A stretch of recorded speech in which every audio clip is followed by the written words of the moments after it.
In today's fast-paced world, it often feels like we're constantly chasing more. More recognition, more success, more things. But what if the secret to a peaceful, fulfilled life isn't in getting more, but in letting go? Imagine living free from the pressure of others' expectations, free from the constant worry about what could go wrong, and most importantly, free from clinging to things that only weigh you down. Welcome to this journey into Stoic philosophy, where we'll explore 7 powerful principles that will teach you how to master the art of not caring and letting go.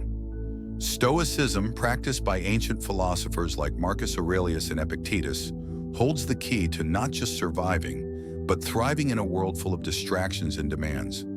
These principles aren't just about ignoring life's challenges. They're about choosing how you respond, focusing on what truly matters, and finding peace in every moment. In this video, we'll uncover timeless wisdom that will transform your mindset, help you detach from unnecessary stress, and empower you to live a life led by purpose, not by external forces. Ready to embrace the freedom of letting go? Let's dive in. Number 1, the boundary between self and storm. There's a quiet kind of strength in knowing where your control ends. Not the strength that flexes or shouts, but the strength that breathes, watches, and lets go. Consider the chaos of a typical morning. Messages piling up, news headlines screaming disaster. A child throws a tantrum. Someone cuts you off in traffic. You feel it, the world pressing in. But then a thought settles in. This isn't mine to carry. Stoicism doesn't promise a life without mess. It offers a map through it. You don't command the wind, but you can adjust your sails. What falls outside your influence, other people's choices, the weather, the market, the past, is not yours. What lies within, your principles, your attitude, your next move, is sacred ground. Guard it. Most suffering doesn't come from events themselves, but from the stories we wrap around them. We don't just lose a job, we label ourselves failures. We aren't just late, we spiral into self-criticism. But what if instead you simply observed, this happened. Now what will I do? To pause before reacting is to reclaim your power. That silence between the trigger and the response is your freedom. It's where you decide whether to inflame the moment or disarm it, whether to stoke bitterness or light a path forward. Serenity doesn't arrive, it's built, brick by brick, choice by choice. It's in the decision to listen instead of argue, to walk away instead of lash out, to choose clarity over chaos. These aren't grand gestures. They're small revolutions. And when practiced daily, this mindset reshapes your identity. You become someone who doesn't flinch when the sky darkens, who doesn't need the world to behave in order to feel whole. The world continues to swirl, unpredictable as ever, but you are no longer swept away by every gust. You are not your morning. You are not your spilled drink, missed call, or the tension in someone else's voice. Let those things pass through you like weather over a mountain. Be the ground that remains, not the storm that passes. This is what the Stoics knew. Peace isn't passive, it's a skill. And once you master it, no one, not even your cat, can take it from you. Number 2, the quiet power of now. We are time travelers in our own minds, chasing tomorrows that haven't come, haunted by yesterdays we can't rewrite. But in the process, we miss the only place life ever truly happens, here. The Stoics, especially Marcus Aurelius, didn't speak of presence as a poetic luxury. For them, it was a survival skill. He wrote not to impress, but to remind himself, day after day, be where your feet are, not in the shadows of memory, not in the fog of what-ifs, but in the clarity of the current moment. Look around, not at your phone or your calendar, but truly around. Notice the light, the rhythm of your breath, the small signs that you're alive and that life is still inviting you in. This isn't motivational fluff. It's a radical act of reclaiming your attention from the 1,000 things trying to steal it. To be present is not to escape life's demands, but to meet them fully. It's the difference between enduring your day and experiencing it. When you eat, taste. When you speak, mean it. When you walk, walk. Let each act be enough. Rich not because it's dramatic, but because you are awake to it. Distraction is easy. Presence is a discipline, one that starts with a single decision. I will not miss this moment, not because it's perfect, but because it's real.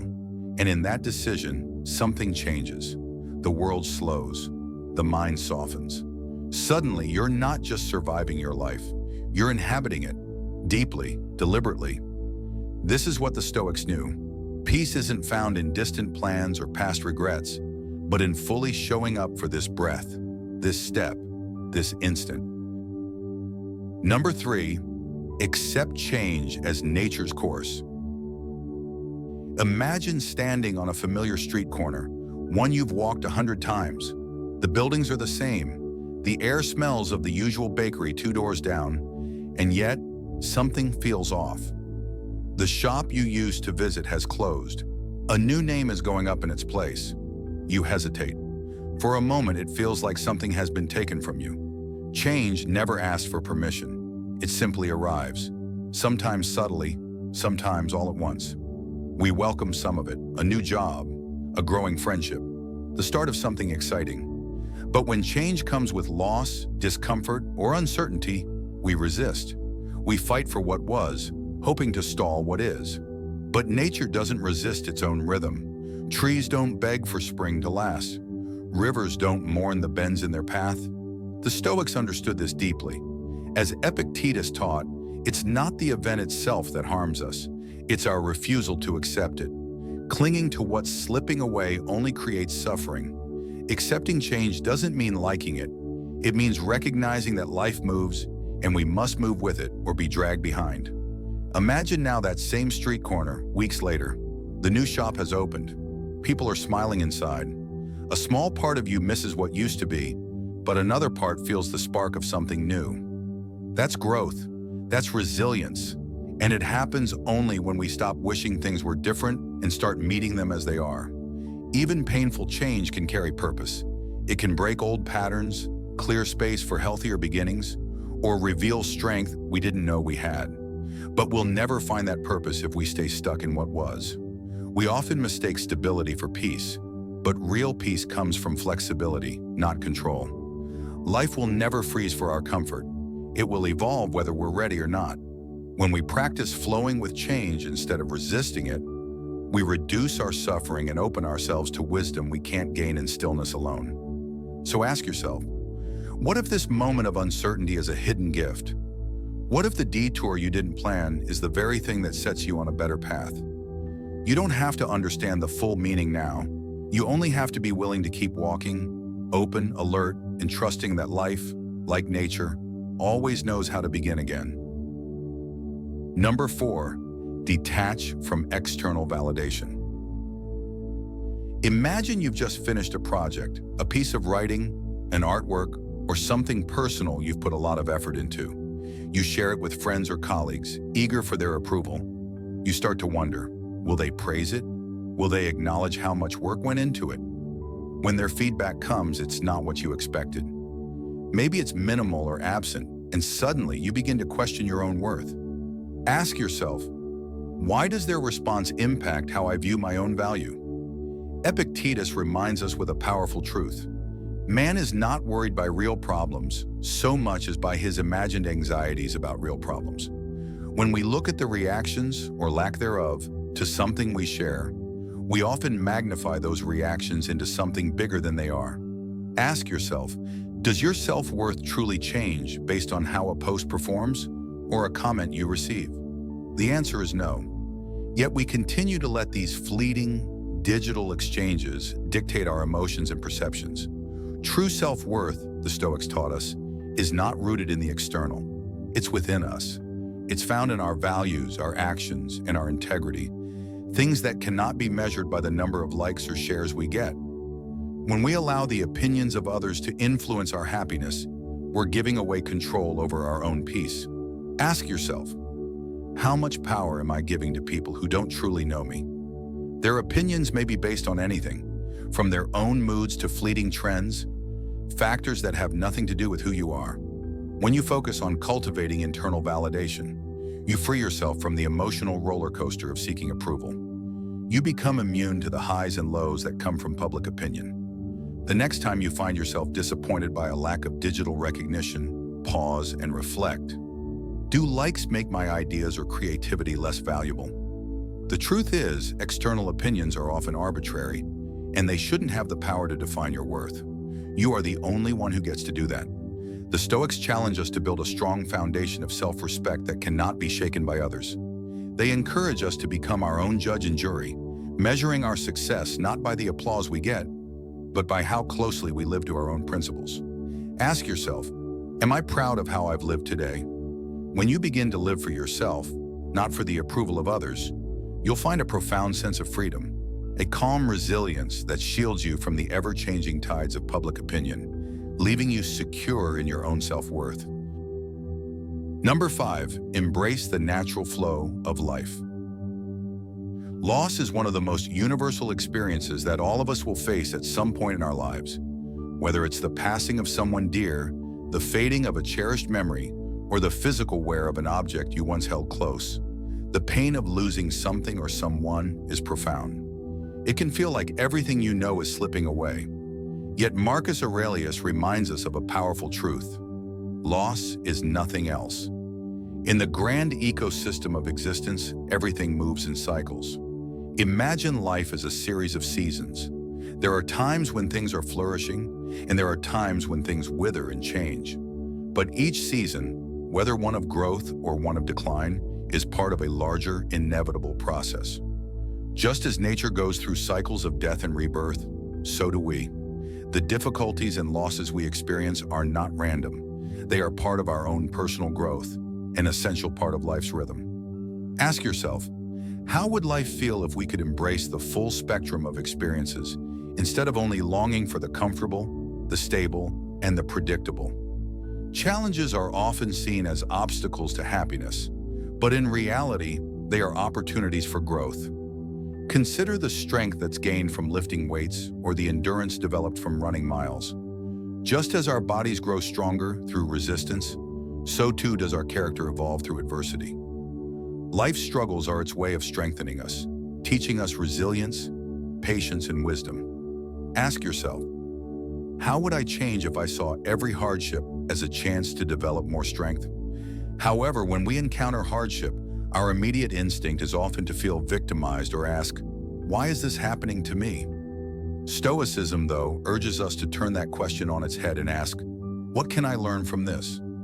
Every setback is an opportunity for self-improvement. It's not the challenge itself that defines us, but our ability to learn from it and emerge stronger. When faced with difficulty rather than retreating, we should ask ourselves, how can I rise above this moment and grow in the process? The Stoics believe that while we don't control the events that happen in life, we have complete control over our reactions. It is our responses to the inevitable challenges that build our character and determine who we become. So instead of seeing adversity as something to avoid or fear, try seeing it as a mentor, teaching you something essential about who you are and who you can become. If the Stoics were alive today, they would not shrink from life's difficulties. They would face them head-on, knowing that each challenge is a step toward mastery over self. The next time you face an obstacle, don't be quick to complain or fall into despair. Instead, take a deep breath and recognize this as an opportunity to strengthen your character. Ask yourself, how can I use this experience to become wiser, more resilient, and more capable? Life's challenges aren't here to break you. They're here to refine you. Embrace them, and you'll see how they transform you into a stronger, more fulfilled person than you were before. Number 6, growth through life's struggles. Life has a way of throwing curveballs. Whether it's a difficult boss, a pile of bills that never seems to shrink, or daily frustrations that test your patience, it often feels like the world is full of challenges. These moments can easily drag us into frustration, making us wish for easier days or smoother paths. It's natural to want a break, to feel like we deserve relief from life's constant demands. But in these very challenges, the Stoics saw opportunities for growth. Seneca, one of the most renowned Stoic philosophers, famously said, "Difficulties strengthen the mind as labor does the body." Every challenge we face is like a workout for the soul. Just as physical exercise makes the body stronger, overcoming obstacles strengthens the mind and shapes our character. In times of struggle, there is potential for transformation if we embrace it. Growth cannot exist without resistance. The comfort zone, although it may feel safe, only keeps us stagnant. Without the push of difficulty, there is no real change. Strength, resilience, and wisdom are cultivated in the fires of adversity. Yet when hardship strikes, the natural response is often to feel overwhelmed and question why things are happening to us. We might wonder, why is this happening now? And fall into a sense of helplessness. This is where Stoicism offers a powerful shift in perspective. Rather than seeing challenges as burdens, Stoicism teaches us to view them as opportunities for self-improvement. Instead of focusing on the unfairness of the situation, we can focus on the lessons it offers. Every hardship carries with it an opportunity to develop virtues like patience, courage, and discipline. It's not about avoiding difficulty, but rather using it to shape our character and enhance our growth.